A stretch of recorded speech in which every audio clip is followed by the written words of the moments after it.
Sa moa e le atunu pele. Ma lei fua mai ai whanunga le lei o le nei fui Taeao fou. Ma alo le folau. Ma alo le soi fua manuia. Whaatalo whaatu le suafa manu ma alo le Tapuaiga o Yesu Keriso. O maia, si o tātou Tapuaiga i whaatasi i le atua le nei Taeao. E momoli le whaafitai. O le whaamanu ma le whaanetanga. A ua le masino lo na alofa mo lo nanga le lei. Ia i tātou. O le Tapuaiga i le atua. Ua alanga atu Yesu, ua whape atu.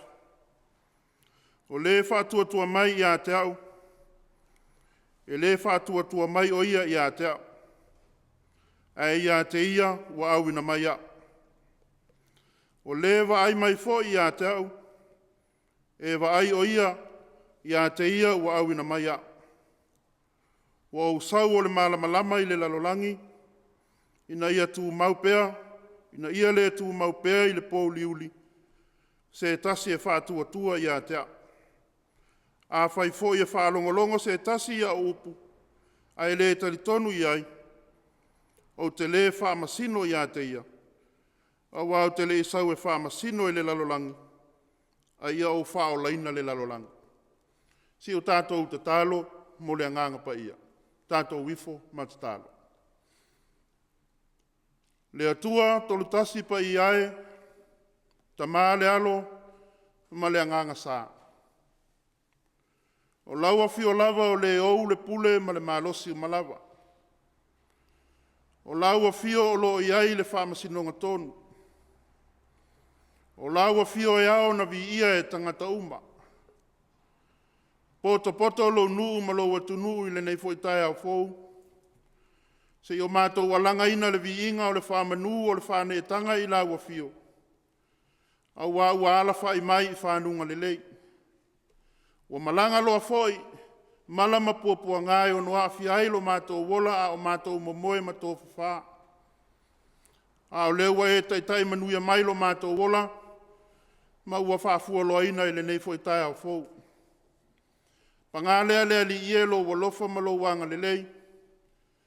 Ai anga salapea i mātou i lausi le whangati.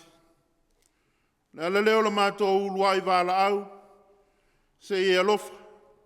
A wina maia mo i mātou le anganga o la wafio.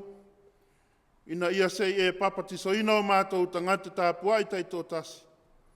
Na i o mātou whaia le nei Tapuaiga i le awa ma le mi ngau e te tauai.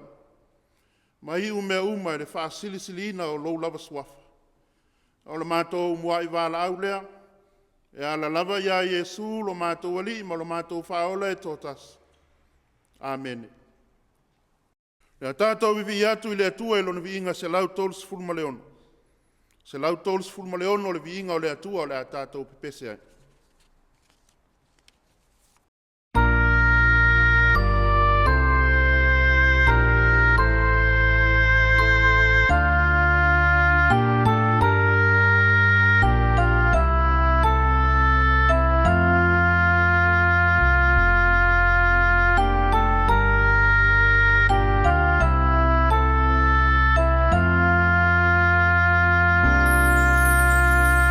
Ego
O le whaitawina o tusi paia, tusi filifilia ma le whenga fau.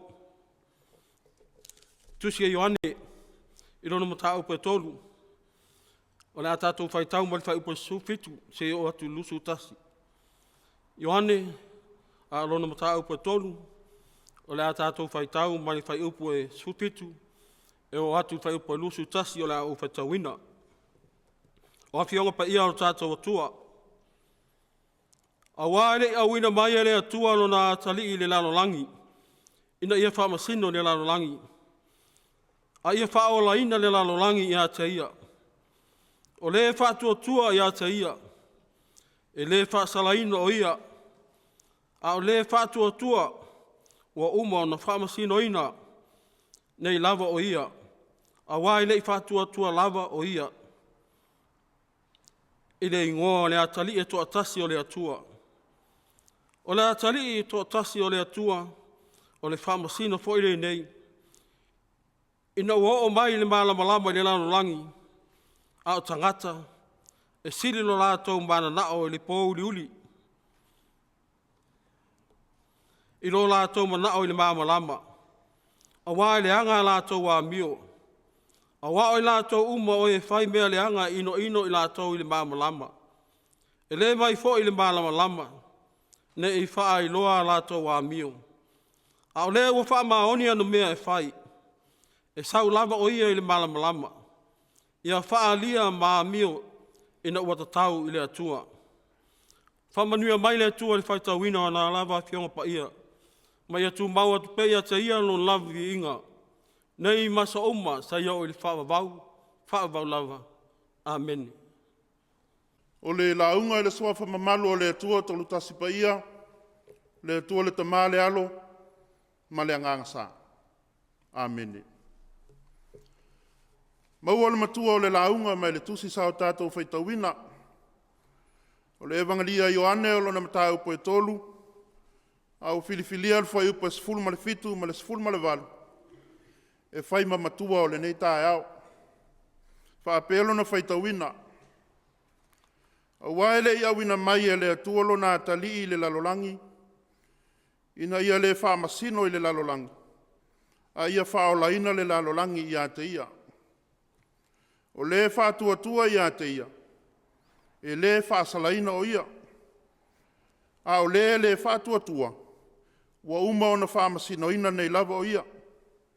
A waele i wha tua lava ia i le ingoa o le atali e to tasi o le atua. O le autu e peona, au mai le tātou tusi o le whaitau aso, whaasino ala le kāle sia o au le neifo i aso e whapea. Le ai se whaasalanga. Le ai se whaasalanga. No condemnation.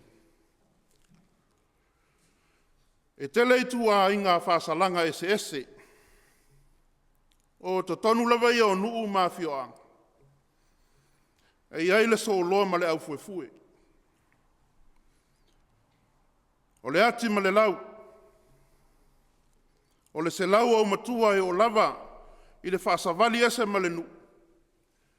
Pe a ma mawhatele se solitu la fono. O le whanau naunga o se awhioanga. Ia whaamati waina le wa ia soli le tu la fono le nu.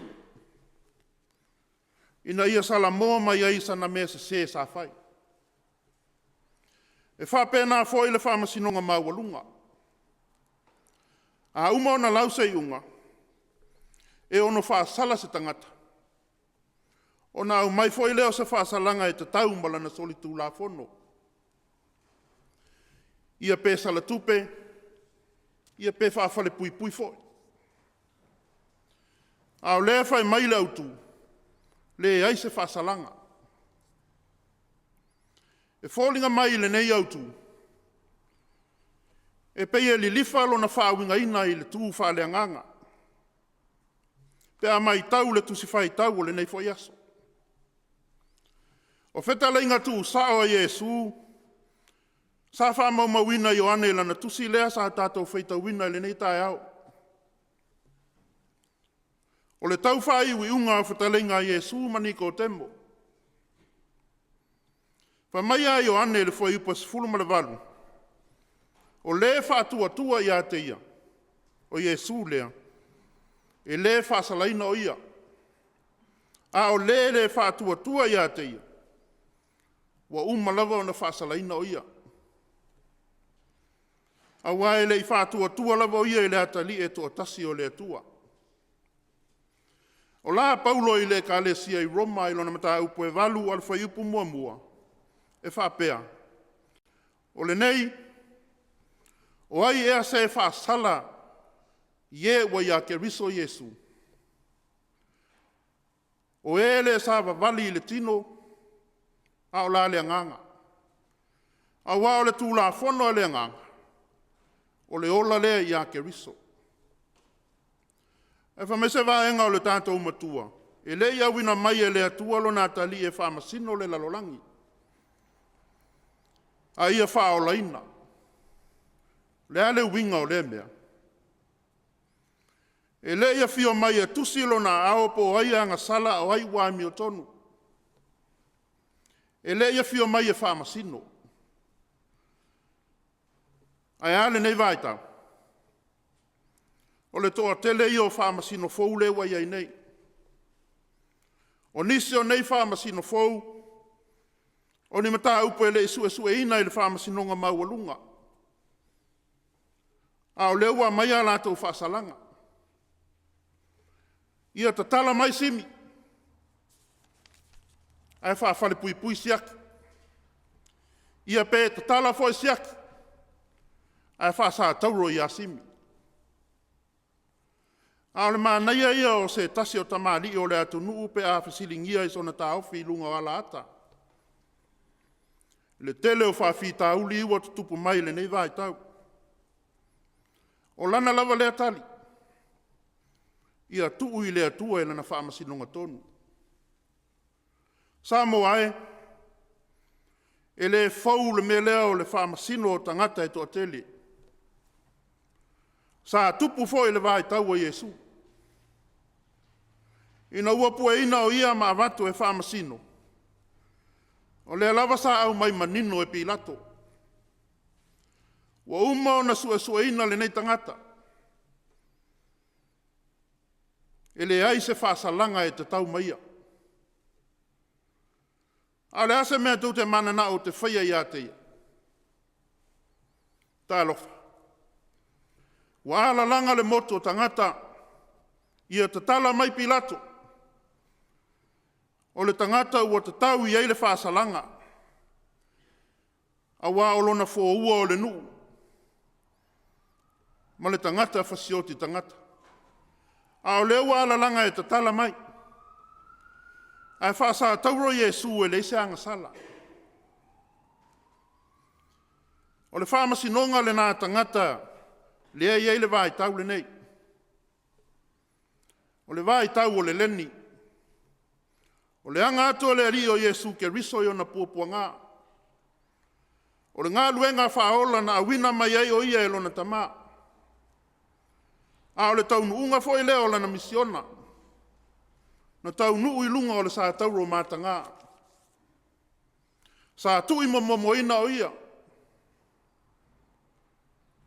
Manua nua lona tino. O lona toto sa whaamalingina. A o le ipu vai e sili o na ona. E le mawhai e se tasi o na ia inuina. A na talia lava le tātou wali o Iesu Keriso. Ai sea. O lona le wala wina na wina mai ai o ia e lona tamā. E le isau e whaamasino. A na fio mai e whaola o e mau le male lalolangi atoa. Samo ai, o le whiaule o le tala lelei. Wa sili atu ma le se lautau sanga, talu o na suluia sa moa i le malamalama, ma le tala lelei a Iesu Keriso. E mafu ai o na whaalangi e whaapea, ua ao sa moa. O le atunu Kerisiano, e whaavai i le atua sa moa. O lona winga. Ua lewa ona o maile malamalama ia i tātou. Ai ama I tau mea I mea o tutupu le nei vai tau. Ua I loa tino ai. O loo pongi sa peolo tātou wa ai whale nganga. Ua le ai se whea alofani. Ua le ai se wha mangalo. Ua tupu tele le whei tangai ma le whe fuli tuai. Ma le whe misai. Ua tusi foi le lima po wai sao a wai se se. A mai tau foi le nei vai tau. Ua whaingo o fiela vai le tangata o na whao o le maliu I le isi uso a tangata. O sa uanga mātanga. O tū ia maanga o nuu whapau pau. Ua o lai le tele o nisi o tangata I le nei vai tau. Ua whātālonga I vai nisi o I tātou tūla a whonua le atua. Na ia whāta oto mai e sāwa wali ai tangata. Leo lo whamawina I le soto e luas fulu. Ao lana la unga whaamu ia fo I le lungo le maunga lo le mātai o e lima.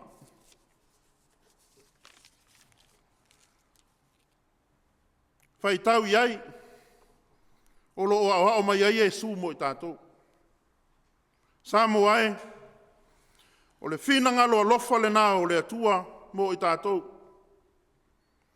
E iai le taimi e whaali mai iai lana pule, e tāo fia ai sa wanga ese ese. O tū maanga le tatau, o nisi o nuu whapau pau, le ua mata o na ofi mai te tonu o se o tātou o tunu. Ioe, o leo le a tātou ta ape atu I wheau matiu te māsani wha le aso. Ia tātou o atu ia ma mānatu natu I le aoa o mai o le tātou wali o Jesu Keriso. Ua lata lo na toia fio mai. O le wheau o le salamo wha maoni. Ia tātou tali tonu ma whātua tua ia te ia. Ia talia o ia e vea mali I ma whaola I o tātou loto. O na le tau salaina I leo I tātou. A wae le mawhai o na vai o tātou mata I le ola le tātou te tausini o iai. Pe a whai tātou te le whātua tua ma tali tonu I a te ia. Ia whai pea Iesu ma whātaita inga le leimo I tātou. A wā o lona lava mana. E tātou te ola ai. Ia manuia tele wheau ma ngā luenga o le nei fo iaso o Samoae. O le awhia ngai ai mai tātou. Ono Iesu. Amen. Le tātou ifo ma te talo I le atua. Le te talo le whawhitai. O le te talo le whātou I senga. Ma mamoli atu nisi o tātou manao. Tātou ifo ma te talo. Le atua tolu tasi pa I ae. O le atua le tamā, o le atua le alo, ma le atua le anganga pa ia la uafio. Ui ai na tolu persona o la uafio. Ai tasi lava oe. O ea o le atua mai le vavau e o a I le wha vavau. O le atua foa. O le langi ma le lalolangi. Na pupula iai, ma whingao iai le anganga o la uafio. Una ato o toa lava leo me uma. A o le tangata foi. O le tāwalunga leo lau fuafuanga pa ia. E ao ai o na vivi ai le tangata. Ma whamanu I la uafio. Ona lo walofa. Ua tele na ua. E whape nā le nei Taeao fau.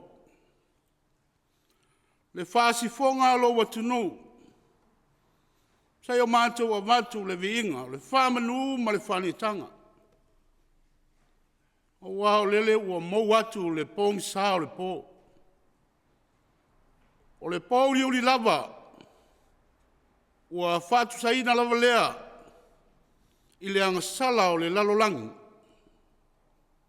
Pei tai ale I manu malo.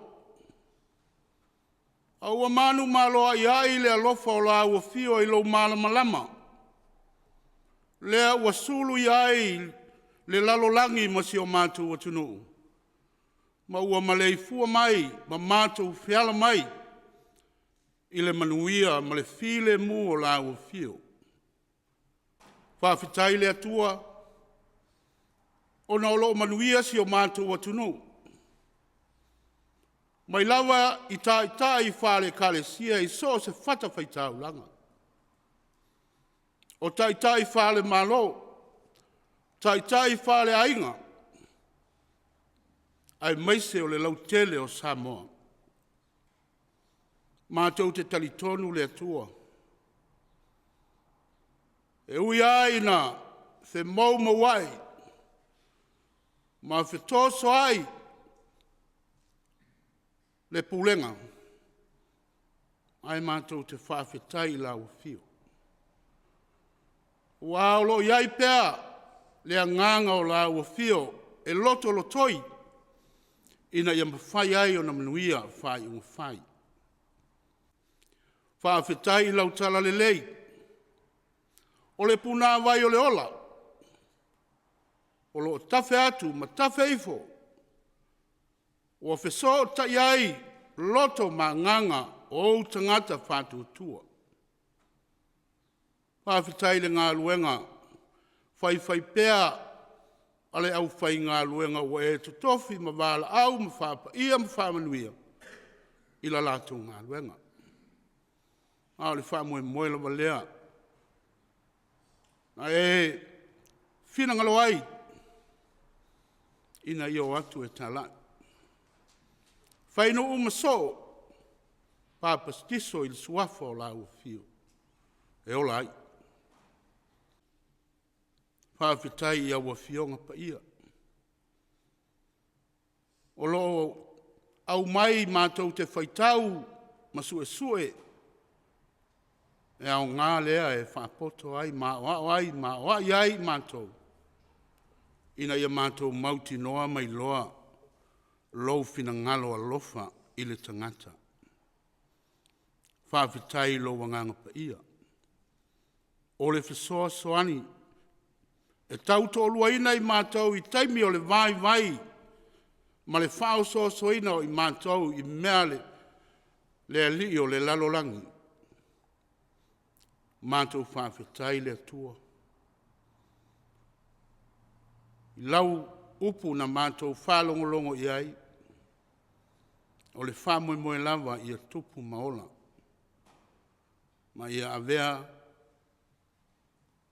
o se fatu mo i mātou te sāwa wali ai. Siri le whawhetai, le taulanga na saunia, e la ua fio le atua lo mātou ta mā. Lo walo pelo Yesu, na fio mai le lalolang. E whaola i mātou. Lo na soifua lea, na whaasa tauloina e tangata, pua ngā tia, na tanumia, na o ai le manawa o le lele. A o le whailonga lea o le siri esa o le pule ala ua fio. Le ana toi tu ai o ia mai le tunga mau. Ma avea ma ala manu malo ai i whainga tā uma. O lo mātou manu malo lea. Pe a whai mātou te talia i le salamo ma le whātou tua. Pa mangalo i mātou le atua lo mātou tamā. A wao i mātou o le whanau angasala. Wa angasala lo watunu. A wao o whaia pea o mātou loto. Ai o whātua tua na i lo whinangano. Wa angasala ina wale alofa atu i le la te tua oi. Wa angasala ina wa alo ese male amia tonu la o fio. Wa angasala wa o whaia pea o mātou loto. Ai tuu lo finangalo. A wao lo finangalo e manui ai ni tangata. O lo finangalo fo i e taita ina ai i mātou. I ala e mawai le sa o le tonga ma le manuia. Whamangalo ta i o le atunu. Whamangalo lau e ka le sia. Whamangalo o tangata umalamba le ali ie. A wā ua mātou wang sala I luma o lau fio. E lilo I tangata mea o lo whatino ma whai pea peita. E le ma whai o na lilo le sira whanga lau fio. E te sira fiai o mātou tangata umalama. O le olenga ma le te talo I luma o lau fio. Ia avea se matau o le toto pa ia o lo mātou whaola o Yesu. Sau wina ai lo mātou olang sala ina ia maua. Le whamangaloina ma le liwina I mātou e whai matangata fau. Le atua lo mātou ta mātou te talo whamanuia sa moa lo mātou atunu. Whamanuia le kāle sia o ao ai maise o e kāle sia uma. O lo lātou ngālu lue mo se manuia o Samoa. I lātou o tatofi ma māla wina ia mana na lātou fola. Whalango ia te oe le atua o lo iai le sosia ma le tamau ai. E whau mo iai manuia a wale fola ina o lau afionga. Whamanuia nuu mai kāle sia ia maua le loto te tele. Ia whātua I lau afio le whamasino o mea uma. Au le whātau waa. Ia I mātou awa inga o uma na e whasino mo I mātou. Ia mātou I loa na mātatau maawa I lau afio. Ia whaia whai unga te tau malitonu. E manui ai o mātou a inga ma lau e kāne sia. Ma manui ale whai ngā malo. Ia alofa ngia. Lo lātou ola whao ngaina. Ia taulai la lātou ai la wafio. E manui ai le taita inga ma me whai to tonu le malo Samoa. Ia whawai le atua ma ia whapea o na sāwe mali ai. Mātou te talo ia whaai lo lātou malosi le poto. O I lātou foi o e o whai tangata ngā lulue mo lau ati na ena o le malo Samoa. Ia whātutumu ina I lātou iau mea lofa. A walo lātou o la wala wina. Mātou te talo whamanuia. Ele o Samoa. Malona ngā tai whale. A wā o mea e tua I ai se o mātou atunu. O mātou te talo le ali ina iai pea lau whamanuia. Maloa lofa. Ia whaatau mawai mala whale natura. A ia maua pea le ola sauloto ma le saunga le mu. Ona o le taita inga la ufio. Mātou te talo le atua. Ma manatua I lātou e o whāno noa. Whāmawhana whana I lātou. O e o mamai I tutonu a inga. O whale mai o whale o tausiai tangata mātutua. Ia o atu lo wanga le lei ma lau whamalo longa I a te lātou. O ai o pale pui I a o ngā whaasalanga. Fuli tua I le leanga. Ai whaasanga atu I la wafio e manui ai. Le atua lo mātou ta mā. Whamanuia wafionga na mātou whetowina. Le upu foi na mātou whalongolongo I ai. Ia whaapeo na alu ma le mana. Ina ia mawhai o na mātou langona ina le tāua ma o mātou wola ai. O mātou te talo le atua lo mātou ta mā. Ma ofo ina atu nei te talo uma I luma o la ufio. Whaatasi ai ma le mātou te talo whamanuia I nātou male ngā luenga o lo whaia awa le mamolina o lautala le lei i atunu uma o le lalolangi, pei o le nei ālata. O mātou tatalo ia, le atua lo mātou tamā. O mātou ofo ina atu whaatasi o luma, whaatasi ai mai te talo, o te tonu o le loto le tangata lavaia, e tu ina atu whaatasi, e whaia tau lava o lofina ai awa lava o mātou loto. O le mamala ua atu e ala ia Iesu Keriso lo mātou li, lo mātou whaola. Amen. O le atatou toe vi atu i le atua, i lona vi inga e lua se lau lima sefulu ma le fitu. Lua se lau lima sefulu ma le fitu, pese o le atatou toe pese ai.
o le tatalo whaamanuia.